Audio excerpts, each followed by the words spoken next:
Hi everyone, I'm Sarah Ockwell-Smith, mum of four and a parenting author. Today I want to talk to you about signs of potty training readiness. So what are you looking out for with your child to know whether it's time to start potty training for the easiest experience? You know, so many people start potty training too early and it becomes an incredibly stressful experience for both you and the child. So what are you looking out for? So number one, perhaps the most important, is that you need them to have an awareness of needing to go to the toilet, go to the loo.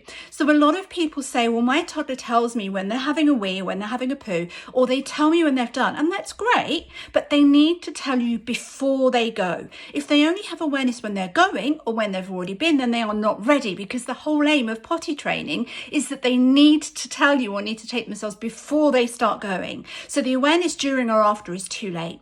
What else are you looking for? So you're looking for, really, I'd be looking at age. So unless you're doing like elimination communication, I'd be looking for their age to be around about 20 months to up to sort of 30, 36 months.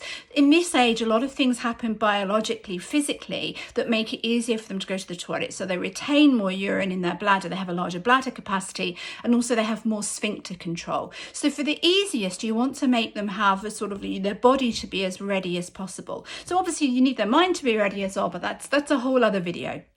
So we want the awareness, we want the age, we want them to have some sort of physical dexterity, ideally of being able to, you know, pull down their pants, pull down their trousers or something, and ideally pull them back up afterwards. But that's not so important, because ideally what we want to do is move towards independence so that they can do that themselves. You also ideally want them to have some form of communication ability with you. So to either be able to tell you that they need to go, or to be able to sign to you if they need to go, if they're not verbal, but some sort of way that they can indicate to you that they do need to go. And also you really want to have time when you've got a little bit of time, even if they are ready, that you can really devote yourself to it for, I would say, at least 2 to 3 days. So if you're working, we're looking at a weekend, but to sort of have time where things are not much is happening in the week or two afterwards. Like you don't want to do it a few days before you go away on holiday or move house or something. But what you're really looking for is that physiological readiness, and then do as much preparation practically and emotionally.